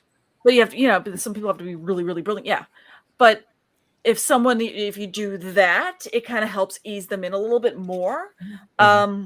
I'm really into Star Wars right now, so I'm going to just keep going with Star Wars analogy kind of things. But like right now, they've cast a 10-year-old to play the 10-year-old Leia. So you have a 10-year-old girl who's going to be a young Princess Leia. To me, that basically solidifies that if you ever want to do another prequel ever again, whoever plays this Leia can probably play Leia later on, because she's already played young Leia as she grows. And to me, it's like with Tamara Morrison as Boba Fett being right now. He played Jango, he could play Boba. Awesome. But in my view, Jay Lagaya could play Boba Fett, and I think Daniel Logan can play Boba Fett because they've all already played that character. I can suspend my disbelief a little bit more. And I think as long as you keep doing that kind of stuff, more people will go with the flow. I'm a person that I don't mind deep fakes. I really don't. It's not. I love TARDIS. You're up late. Yeah, I'm no? good with deep fakes. I mean, I love the hell out of Rogue One, and I don't see people still carrying on that banner if that wasn't Peter Cushing. No, but that was a freaking amazing Star Wars movie, and I'm good with that being. Exceptions, Melanie. There are exceptions, so yeah. I'm with you. I understand people's concern. They feel like that this is what they're used to. This is what they attribute to. It'd be like asking somebody else to play Princess Leia today. Yeah. And that, that would, you're, whether you like it or not, and this is nothing against whoever is going to be taking the role, but it is stepping into big shoes. It's going to, and you're going to be taking on a fandom of a polarizing fandom, because people are going to say it's Princess Leia, that's all it is, that's all we care about. To the other extreme, we go, well, we'll try you out and let's see how things are. I would tell the 10-year-old Leia, please don't kiss your brother, just let you know when it happens. There was a question I wanted to address here. Where was it? It was working on my Barrowman video. Oh, okay, I'll check it out when we get a chance there. I have a feeling it's this one. No, it was actually it might have been James's question. It might have been it was the one about I know Christian. Yeah, it was James's question, but going back to Novella, Nelvana, which Doctor Who story would you like to see converted to anime? And I also want to add, check out the TARDIS Zone, Noel on the TARDIS Zone official. I say Noel. I don't you care. say Noel? Okay. He doesn't like it, but I Noel don't on the official YouTube I channel. say Check it like out. in He's got a Spanish. Merriman video coming. Because in Spanish it's Noel, so that's how I say it. How do you say Christian? I know it's not Christian. Cristian. They don't say Cristiano or something like that, or is No, that Cristiano is Cristiano is how do I say? It's Christian as in belief, religion. Oh, okay. Oh, so they do have a separation between the two. Cristiano is a male Christian. Cristiana is a female Christian. Get it? Oh, yes. And belief and religion style. So, like, your name would be Christian. Okay. It's just there's certain names, like, for example, there's David. David is how you pronounce it. Not everything is like a translation, like with the exception, like John. John is Juan. Paul is Paul. My name is in English. It's like pronounced Melina, but in Spanish, if you read it, it's Melina. So it's just how to really pronounce it. So there you go. Yeah. Did I get that wrong, Kevo? I thought I said Riddler. I'm sorry. Did I say Joker? You totally said Joker. I knew what we were talking about. Yeah. I got a team that wants to correct me all the time, even when they're in the chat. Thanks there. Heck yeah. Oh, I've never come across that where someone else from the show has just camped out in the chats during the show, Christian. No. Never. I want today off, he says, Thank perched from his couch, watching us on television. Literally in the chat. Yeah, I want the day off, so I'm just gonna sit here and type. Roast us. Just relax, Christian. But anyways, question. I actually have not the comic one, but I have another one about a spin-off that would be kind of interesting if they could pull it off. And that would be, what if Bernie Summerfield could come to TV? She got to. They need to pull her up. Because if you want to really know about the Impossible Girl, it's Benny Summerfield. It's not Clara. She's been all over the place in the Doctor's timeline. So, I'm always going to be here for seeing. And I'm sorry, Mike Faber, wherever you are. I'd watch the Rose and see. He already knew what I was going for. I'd watch Rose and 10 too. I'd watch that quick little that just where are they now? Oh, good. Some facet of the Doctor went off and lived a happy life. Good for him. They had a son, right, or a kid? I think the comics made it canon that they had a daughter. Yeah. Oh, a daughter. I saw Tumblr go nuts. Call her Jenny. They went crazy after that. And the grandfather looks like. But it's in the comics, so sometimes it's canon, sometimes it's not. Right. Yeah. Until someone comes over and expunges stuff. I mean, one of the Target novels named him, and again, people went nuts because they're like, well, it is Tumblr, but I think they were planning to do a Rose spin-off. I think was it like Defender of the Universe, something like that? Yeah. They were planning. Which is the one I thought Christian was talking about. That's the one I thought he was talking about. But yeah, no, Defender of the Earth or something like that. I am glad that they did. Big Finish started going or the Dimension Canon. Yes, I am too. I am. So I know that was they were thinking about that being a spin-off, but then she went to do. She went to do Secret Diary of a Call Girl. Yeah. So then that was a. She's not going to be doing that. That was a no. I'd rather go do that.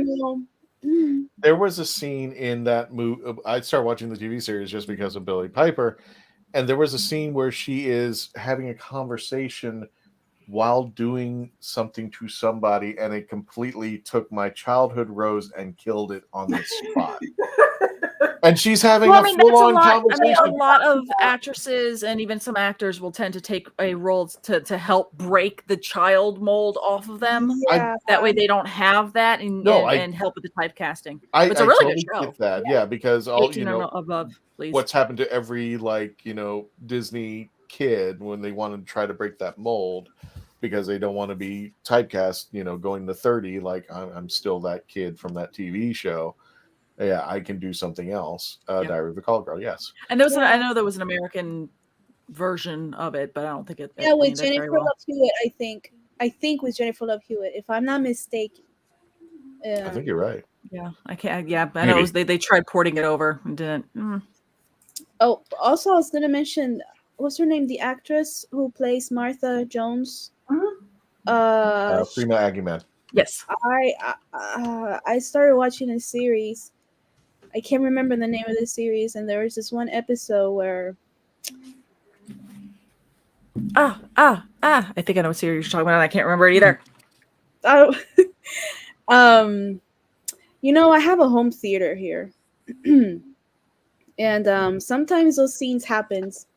Sense8. And I have neighbors, and so I was like, "Oh my god! I hope they don't think I'm watching." Was it Sense8 or possibly New Amps? Yes, it. Sense8. What Kevo said. Yeah, that scene. Yeah, I didn't know how to react. It was and then a couple of days ago I was watching Doctor Who, and Martha was on, and I don't know, I just couldn't see her the same. I mean, I know it's acting, obviously she's an actress, but it's just weird. The same thing would happen with Rose. I mean, not Rose, Billy Piper. I don't know. It's just she was amazing in Penny Dreadful. Oh yeah, I loved her in Penny Dreadful. I loved her how she turned into Lily. Loved it.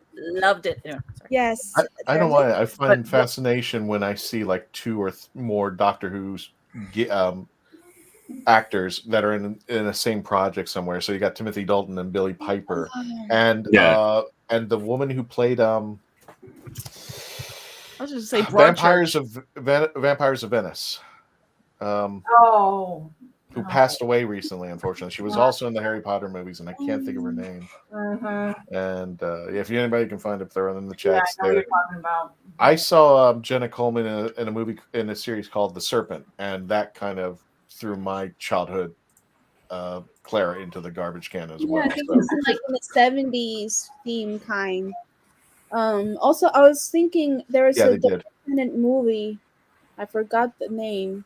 It's about he has a one night stand with the actress who was in Shaun of the Dead. I'm sorry, horrible with names. I don't know a lot of actors. Jessica Hines. Yeah. But she was basically in Doctor Who also. I don't remember. I'm sorry. No, go ahead. It was a scene. He played like a really bad guy, like a stalker, like an abuser. It was so weird. I know what you're talking about.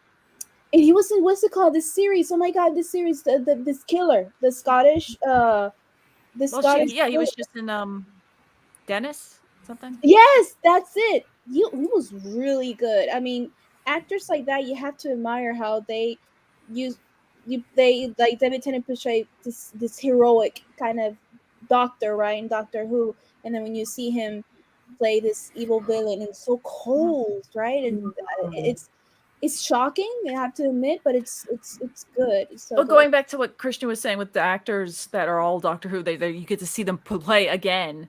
I thought one of Broadchurch was a good one, because here you see Arthur Darvill, and then you have David Tennant, and then pre Jodie Whittaker, going into the Doctor she was Who. Pretty good in that one. Was she in another series? Was it Black Mirror? Yes, she was in that one. There was another one also right before her casting into Doctor Who, where she actually plays a doctor, and that's what I watched, because I knew her from Broadchurch and I knew from Black Mirror, but I was like, I didn't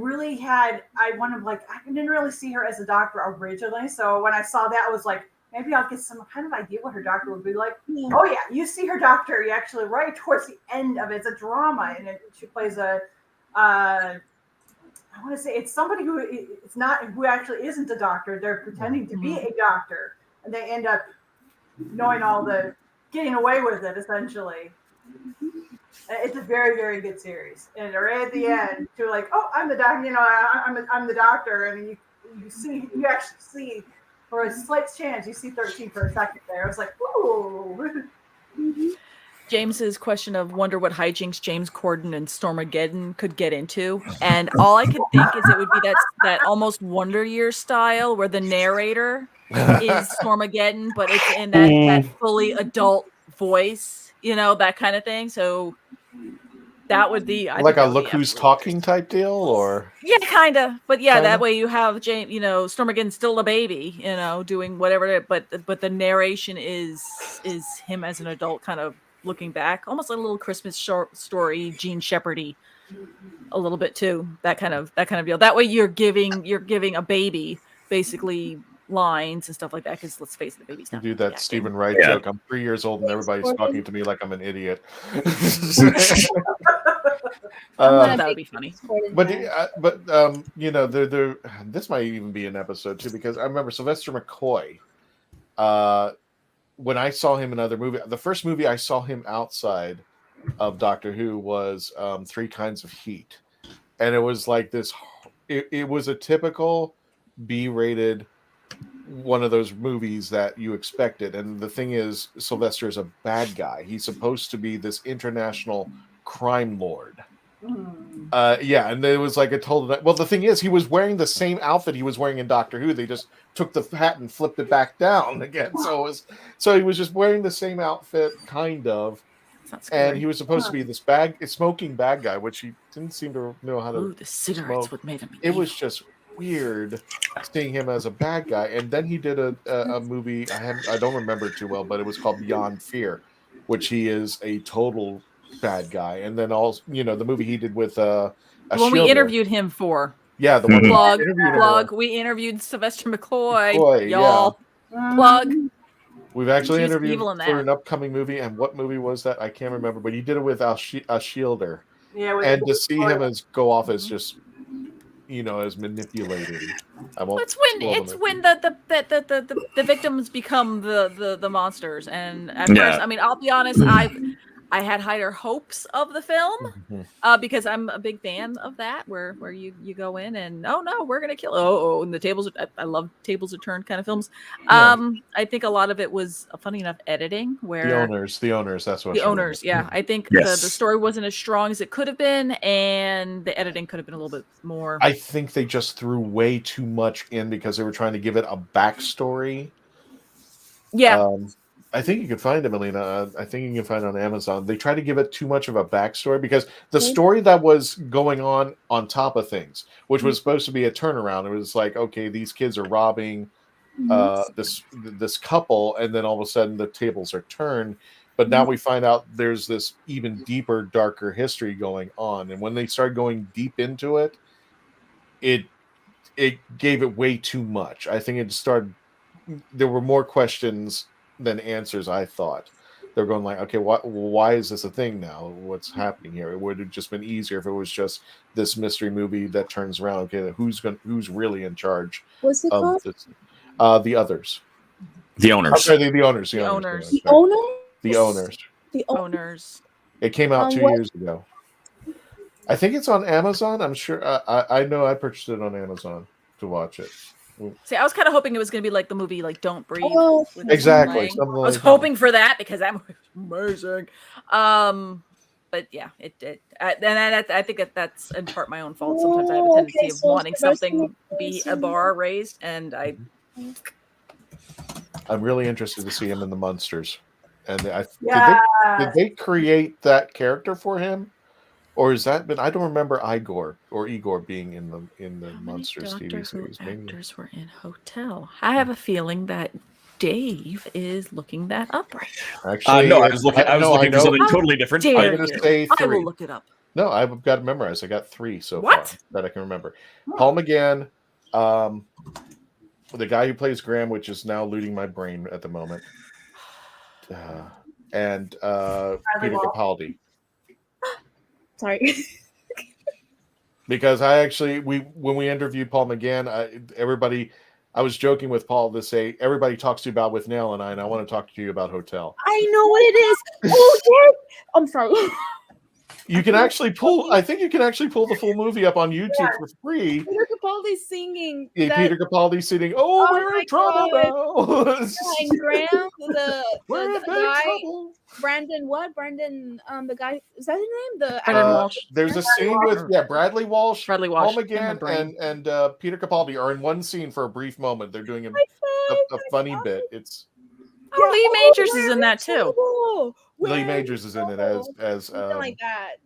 yeah, but he I think Ramona was asking how many actors. I only remember those three. There may have been more, but those three I can think of at the top of my head. I'm trying to look right now.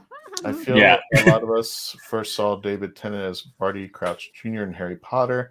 First couple episodes of the 10th Doctor made me a bit skeptical. It didn't take long for that image to change. That marvelous goof has got incredible range. Yeah, he does. Mm-hmm. Yeah. I think the first thing I saw David Tennant in was Doctor Who. But you know what? It might have been something else. No, I saw him Casanova. Casanova was for me. Casanova was the first thing I saw him in. With Russell T Davis, right? Was the because he originally wanted Tennant the whole time through, and they were like, "No, he doesn't have that a cachet attached to his name yet." Blah blah blah blah blah. And it's very similar the characterization, so you can kind of see where he went. So still glad that they got Eccleston to at least have the jumping off, having that platform though to start it off. It makes more sense. Oh, thanks. And Dave was kind enough to put the episode up there. That took way too long to find. That took way too long for me to find. We have a lot of episodes. We have a lot of episodes. You just have to go to YouTube. Oh, you know what? Here we go. I wish I would have been here. I mean, it's spinning at the bottom of the screen right here. YouTube.com, The Legend of the Traveling TARDIS. But Sylvester's quite on frankly, there, for all those people during the years that never was of 2019, 2020, and 2021, where there's no work and we were all sitting at home with COVID, or not us, because we were sitting at home because of COVID. Quarantine. There was a lot of interviewing. It was amazing. And this man did a lot of work setting up interviews left and right, where it was like, oh, what are we doing this week? Oh, this person and this person and this person. We've got two this week. I'm sorry, what?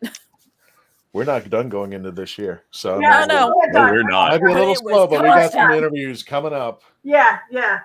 We got some interviews. We're both working our magic here. Oh yeah. It came just in time then.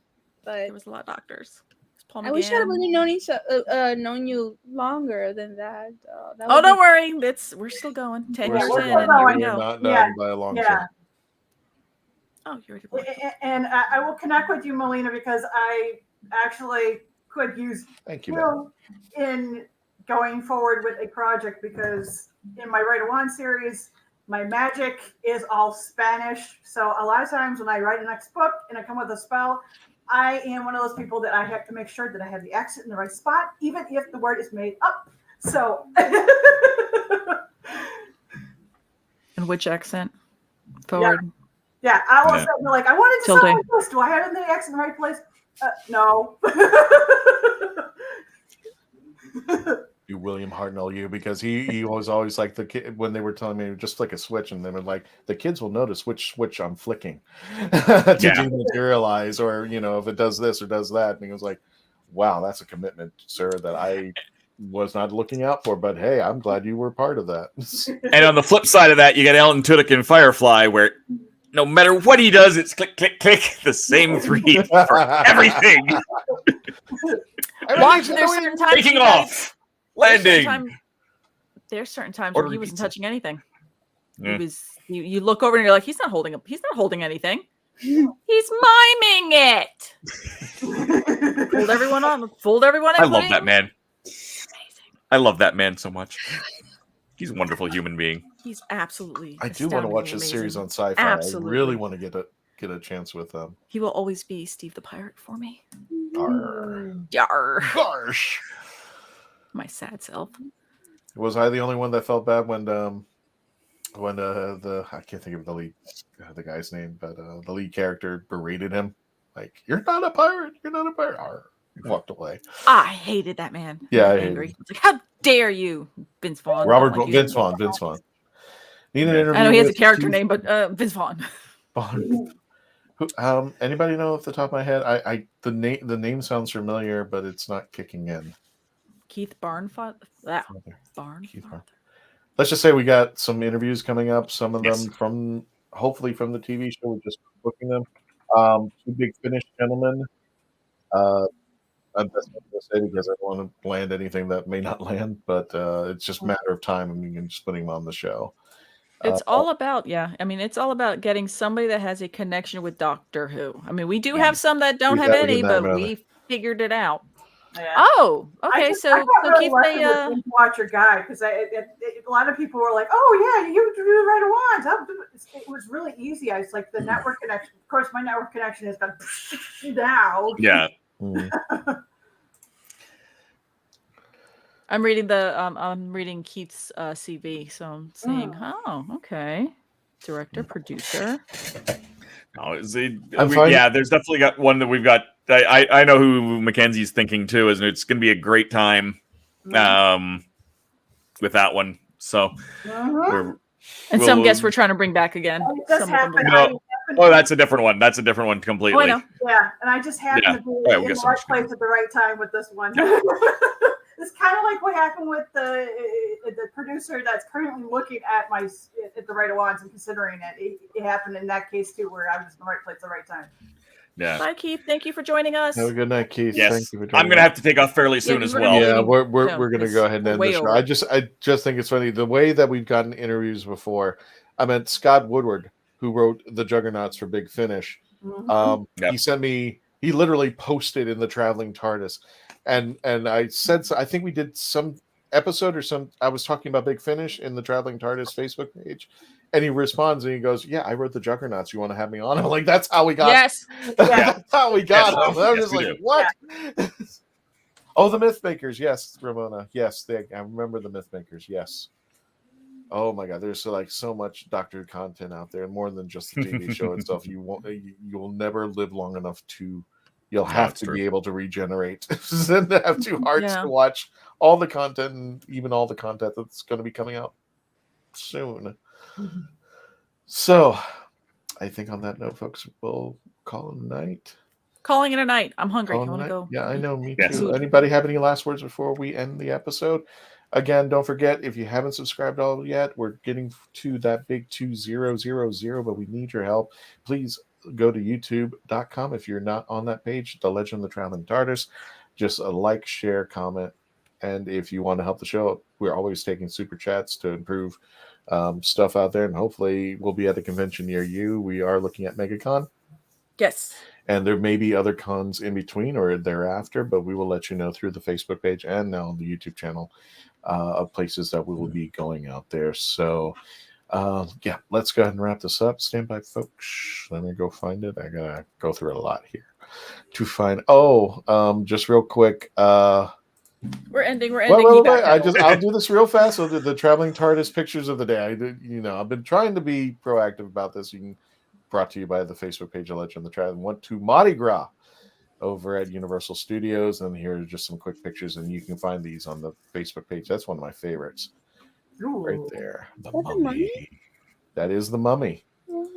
And and another mummy. Shaker. Hello, Mr. Karloff. I love these two pictures because this is actually on the Fast and Furious ride, and the cast members were more than happy to pose with them inside the garage. And she turned around and she said, "This is my best side." So click, there you go. And this is brought to you by the Facebook page. So check it out. And everybody, thank you for joining us.